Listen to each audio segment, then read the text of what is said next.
9 course పూర్తి చేస్తే చాలు 100% ప్లేస్మెంట్ సపోర్ట్ తో సాఫ్ట్వేర్ జాబ్ మీ సొంతం. వెంటనే కోడ్ జ్ఞాన్ డెస్టినేషన్ ని సంప్రదించండి. నమస్తే, వెల్కమ్ టు సుమన్ టీవీ. నేను మీ సుమన్ టీవీ ఉషా. హెచ్ఎంపీవీ ఈ మధ్య కాలంలో గత 2-3 రోజుల క్రితం కనుక మనం చూస్తే కంటిన్యూస్గా ఈ వైరస్ గురించి మాట్లాడుతున్నారు. చైనా దేశానికి సంబంధించి ఈ వ్యాధితో ఎక్కువ మంది బాధపడుతున్న వాళ్ళ సంఖ్య పెరుగుతుందని చెప్తూ ఉన్నారు. సో మనం కనుక ఇవాళ చూస్తే బెంగళూరులో 8 నెలల పాపకు సంబంధించి కూడా దీన్ని ఐడెంటిఫై చేశారన్న వార్త వెలుగులోకి వచ్చింది. సో మనతో పాటు పీడియాట్రిషియన్ వాజిద్ అక్రమ్ గారు ఉన్నారంటే దీని సిమ్టమ్స్ ఏంటి, ఏ విధంగా ఐడెంటిఫై చేయాలి, ఇది ప్రాణాంతకమా, ఎటువంటి సజెషన్స్ తీసుకోవాల్సిన అవసరం ఉందో ఆయన మాటలను విందాం. నమస్తే వాజిద్ అక్రమ్ గారు. కోవిడ్-19 కరోనా నుంచి ఈ మధ్య కాలంలోనే జనాలంతా బయటపడి మళ్ళీ కొంచెం బిజినెస్ వైపు ఆర్థికంగా పుంజుకునే అవకాశాలు కనిపిస్తూ ఉన్నాయి. అండ్ అప్పుడు చాలా మంది ప్రాణాలను కోల్పోయిన వాళ్ళు ఉన్నారు, ఆర్థిక నష్టాలను చూసిన వాళ్ళు ఉన్నారు. మళ్ళీ సడన్గా ఇప్పుడు హెచ్ఎంపీవీ అన్న వైరస్ చాలా ఎక్కువగా మనం వింటున్నాం. ఇది చిన్న పిల్లలకి, వృద్ధులకి ఎక్కువ ఎఫెక్ట్ అవుతుంది. సో యాజ్ ఏ పీడియాట్రిషియన్గా మీరు ఒకవేళ ఈ కేసెస్కి సంబంధించి మీరు కనుక స్టడీ చేస్తుంటే ఇది ఏ విధంగా దీని ఇంపాక్ట్ ఉండే అవకాశం ఉంటుంది అంటారు? జాగ్రత్తలు ఏ విధంగా తీసుకోవాలి? సడన్లీ ఇప్పుడు కొత్తగా మనకి ఎలాగైతే న్యూస్లో వస్తుందో దట్ చైనాలో మళ్ళీ ఒక పాండమిక్ రాబోతుంది అన్నట్టు న్యూస్లో ఏదైతే హల్చల్ నడుస్తుందో హ్యూమన్ మెటానిమో వైరస్ గురించి టు అండర్స్టాండ్ అసలు ఈ వైరస్ ఏంటి, దీనివల్ల ప్రాబ్లం అయ్యేది ఏంటి అని మాట్లాడుకుంటే first just like corona virus లాగా కరోనా వైరస్ కూడా కొత్తగా ఏం రాలేదు, ఎప్పటి నుంచో ఉన్న వైరస్. సిమిలర్లీ ఇది హెచ్ఎంపీవీ కూడా it was first discovered in 2000s, early 2001 అని అంటారు ఫస్ట్ డిస్కవర్ చేసింది. ఇది ఒక కొత్తగా పుట్టించుకున్న వైరస్ ఏం కాదు, it's a different variety of respiratory syncytial virus, RSV virus అంటారు. సో ఈ ఆర్ఎస్వి ఇన్ఫెక్షన్స్ జనరల్లీ పిల్లల్లో చాలా కామన్, ఎస్పెషల్లీ 1 year లోపు పిల్లలకి. దాంతో ఆర్ఎస్వి ఇన్ఫెక్షన్స్తో దాని సివియారిటీ జస్ట్ జలుబు, దగ్గు, ఫీవర్ దగ్గర నుంచి న్యూమోనియా వరకు ఉంటుంది. సో బాగా న్యూమోనియా అయ్యి శ్వాసలో ఇబ్బంది పడి డొక్కలు ఎగరేయడము, ఆక్సిజన్ అవసరం పడడము, ఇట్లాంటి సివియర్ ఫార్మ్స్ అయ్యి హాస్పిటల్ అడ్మిట్ అయిన పిల్లలు కూడా చాలామంది ఉంటారు. ఇప్పుడున్న టెక్నాలజీకి, ఇప్పుడున్న ట్రీట్మెంట్ ప్రోటోకాల్స్కి it can be easily managed. Same అదే ప్రజాతికి చెందిన వైరసే కాబట్టి treatment line same, okay, presentation కూడా సేమ్. జలుబు, దగ్గు, ఫీవర్తో స్టార్ట్ అయ్యి రేర్ కేసెస్లో బాగా ఇమ్యూనిటీ తక్కువ ఉన్న పిల్లలు, లేకపోతే తల్లిపాలు లేని పిల్లలు, లేకపోతే వృద్ధుల్లో ఎక్కువ ఇమ్యూనిటీ లేక షుగర్, బీపీతో సఫర్ అవుతున్నారు, ఒబేసిటీతో సఫర్ అవుతున్నారు, ఎవరికైతే ఇమ్యూనిటీ తక్కువ ఉందో, ఎవరైతే యాంటీ క్యాన్సర్ డ్రగ్స్ పైన ఉన్నారో, లివర్ ట్రాన్స్ప్లాంట్ అని, కిడ్నీ ట్రాన్స్ప్లాంట్ అని, ఇలాంటి మందులతో డైలీ బేసిస్లో ఉన్న పేషెంట్స్ డెఫినెట్లీ రిస్క్ ఫ్యాక్టర్. వాళ్ళు they might end up sowing pneumonia, శ్వాసలో ఇబ్బంది పడ్డము. సో ఈ spectrum of people definitely problem. In general the entire population కాదు. మనకి ఇప్పుడు కొత్తగా ఎందుకు అనిపిస్తుంది అంటే మెయిన్గా ఇది పాస్ట్ 4-5 yearsలో కోవిడ్-19 వల్ల మనకి ఏదైతే లైఫ్ స్టైల్ ఏదైతే అలవాటైందో పాస్ట్ 5 years, ఒక half decade, social isolation, masks, distancing, sanitizer, వీటి వల్ల ఏమైందంటే ఈ సిగ్నిఫికెంట్ 3-4 yearsలో మేము ప్రాక్టీస్ చేయడంలో కూడా మేము ఫీల్ అయిన చేంజ్ ఏంటంటే ఐసీయూ అడ్మిషన్స్ చాలా తగ్గాయి పిల్లల్లో. స్పెషల్లీ రెస్పిరేటరీ సిన్సిషియల్ వైరసెస్ ఏదైతే ఊపిరితిత్తులకు సంబంధించి అయ్యే వైరల్ ప్రాబ్లమ్స్ వల్ల బ్రాంక్యులైటిస్ అని 2 months నుంచి 2 years పిల్లలకి బాగా కామన్గా వస్తుంది. వెంటిలేటర్స్ పైన పెట్టడము, ఇట్లాంటి కేసెస్ ఈ గత హాఫ్ డికేడ్లో సిగ్నిఫికెంట్లీ తగ్గాయి. అసలు చాలా హాస్పిటల్స్లో ఈ వింటర్ సీజన్ వచ్చింది, రైనీ సీజన్ ఎండ్ నుంచి హాస్పిటల్స్ అంతా కిక్కిరిసిపోతాయి, బాగా ఫుల్ నడుస్తాయి. కానీ గత హాఫ్ డికేడ్లో లేవు. సో దానికి రీజన్ ఈ లైఫ్ స్టైల్ చేంజ్ సడన్గా కోవిడ్-19 వల్ల.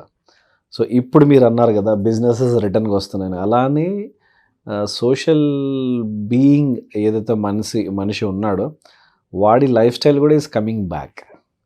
డిస్టెన్సింగ్ పోయింది, మాస్క్స్ పోయాయి, హైజీన్ కొంచెం తగ్గింది. సో ఎందుకంటే ఇప్పుడు కామన్గా అయిపోయింది. So we have come back to our old ways. So అందుకని చెప్పి ఇప్పుడు సైంటిస్ట్ అనుకోవడం ఏంటంటే maybe it has come back, HMPV మళ్ళీ రిటర్న్ వచ్చేసింది, ఇట్ ఈస్ ఇన్ సర్క్యులేషన్ అన్నట్టు. ఏం లేదు, సింపుల్ విషయాలతో you can just avoid it. Crowded places avoid చేయాలి, హ్యాండ్ శానిటైజర్స్ యూస్ చేయమని కాదు, ఫ్రీక్వెంట్గా you keep washing your hands. ఎక్కడన్నా మీకు డౌట్ వచ్చింది, బయటకు వెళ్ళి వచ్చారు, ఎక్కడ పడితే అక్కడ టచ్ చేశారనంటే వెంటనే హ్యాండ్స్ క్లీన్ చేసుకోవాలి. జలుబు దగ్గు ఉన్నోళ్ళు మాస్క్ యూజ్ చేయకపోయినా దయచేసి వాళ్ళు ఒకవేళ తుమ్ము వచ్చినా కానీ చేయడం పెట్టుకొని, దగ్గు వచ్చినా కానీ చేయడం పెట్టుకొని దగ్గితే చాలా మంచిది. ఇంకోటి ఎవరికైనా సిక్ ఉంటే రెస్ట్ తీసుకోవడము, లేకపోతే ఎవరైనా సిక్ వాళ్ళ ఇంటికి విజిట్ చేస్తున్నారంటే వాళ్ళకి అప్ఫ్రంట్ చెప్పడము, మా ఇంట్లో పిల్లలు ఉన్నారు, వృద్ధులు ఉన్నారు, బయట అపాయింట్మెంట్ పెట్టుకోవడము, బయట కలవడము, ఇట్లాంటివి చిన్న చిన్న విషయాలు చేయడం వల్ల టోటలీ అవాయిడ్ చేయొచ్చు. అందుకే WHO ఇంకా దీన్ని ఏమి గ్లోబల్ ఇష్యూ లాగా ఏమి అనౌన్స్ చేయలేదు. ఎందుకంటే ఆల్రెడీ పాత టైంలో ఉన్న డిసీజే. దానికి కొత్తగా ప్రికాషన్స్ రిలీజ్ చేయాల్సిన అవసరం ఏం లేదు. ఆల్రెడీ ఉన్న ప్రికాషన్సే తీసుకోవాలి. డెఫినెట్గా నెంబర్ ఆఫ్ కేసెస్ చైనాలో పెరిగాయి. ఇంకోటి మనం బాగా గుర్తుపెట్టుకోవాల్సింది ఏంటంటే, ఒకటి రియలైజ్ అవ్వాల్సిన విషయం ఏంటంటే, చైనా ఇంత త్వరగా ఐడెంటిఫై చేసి చెప్తుంది అని అంటే వాళ్ళ దగ్గర డయాగ్నోస్టిక్ చేసే టెక్నాలజీ వాళ్ళ దగ్గర ఉంది.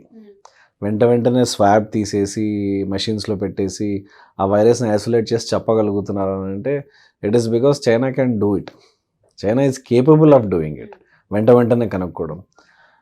ఇటువంటి రోగాలు if they come to India first, ఒక సిగ్నిఫికెంట్ అమౌంట్ ఆఫ్ డ్యామేజ్ అయ్యాకే తెలుస్తుంది. Because the problems that the country is facing as such, మన గవర్నమెంట్స్ కూడా మనకి హెల్త్ సెక్టర్లో అంత అసలు ఇన్వెస్టే చేయదు. ఎప్పుడు చూసినా వాళ్ళకి ఏదో ఒక ప్లాన్లో ఆ డబ్బులు ఇద్దాం, ఈ డబ్బులు ఇద్దాం అనే ఉంటారే కానీ హెల్త్ సెక్టర్ ఇంప్రూవ్ చేద్దాం అనే స్కోప్ మనకి చాలా తక్కువ ఉంది. కాబట్టి ఇట్లాంటి రోగాలు ఫస్ట్ ఇండియాకి రాకూడదని మనం ప్రార్థించుకోవాలి. చైనాకు వచ్చినంత మాత్రాన మనం భయపడాల్సిన అవసరం లేదు. ఇంకా నయం, వాళ్ళకి మొన్న వింటర్లోనే బయటపడ్డా కానీ అంత త్వరగా వాళ్ళు అనౌన్స్ చేశారని అంటే it is only because they can diagnose. వాళ్ళకి దే హ్యావ్ అంత స్కోప్ ఉంది. వాళ్ళు రాత్రికి రాత్రే హాస్పిటల్ కూడా కట్టగలరు. అంత టెక్నాలజీ, అంత విల్ పవర్ డెఫినెట్లీ ఉంది. అంటే వాళ్ళు మనకన్నా బెటర్ అని అనట్లేదు, గవర్నమెంట్ అంత ఎఫిషియెంట్ ఉంది అక్కడ. ఇప్పుడు మనం చేయాల్సింది ఏంటంటే ఈ ప్రికాషన్స్ తీసుకుంటూ కోరుకోవాలి ఇట్లాంటి రోగాలు ఫస్ట్ ఇండియాకి రాకూడదని. ఒకవేళ వస్తే డెఫినెట్లీ డ్యామేజ్ ఎక్కువగానే ఉంటుంది. బట్ ఒక రకంగా చూస్తే బికాస్ ఆఫ్ ఎక్స్ట్రీమ్ అన్హైజీన్ అని కూడా అనలేను, ఈ ఎక్స్పోజర్ ఎక్కువ ఉండడం వల్ల ఇండియన్ చిల్డ్రన్స్లో, ఇండియన్ చిల్డ్రన్ లేకపోతే వృద్ధుల్లో అయినా exposure to multiple bacteria and viruses వల్ల ఒక రకంగా మనకి కొంచెం ఇమ్యూనిటీ బాగానే ఉంది definitely. So in that case అందుకనే మనకి వరల్డ్తో కంపేర్ చేస్తే ఇంత పాపులేషన్ ఉన్నా కానీ India definitely had less mortality పోయిన కోవిడ్లో. అలా అని చెప్పి every time it might not be the same case, but మనం తీసుకోవాల్సిన జాగ్రత్తలు డెఫినెట్లీ తీసుకుంటే మంచిది. డెఫినెట్లీ అల్టిమేట్లీ భయపడాల్సిన అవసరం లేదు.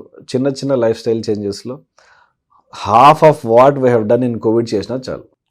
కోవిడ్లో మనం చేసిన పనులకు కొంచెం సగం ఫాలో చేసినా చాలు. డెఫినెట్లీ ఎవరికి ఏమి ఇబ్బంది ఉండదు.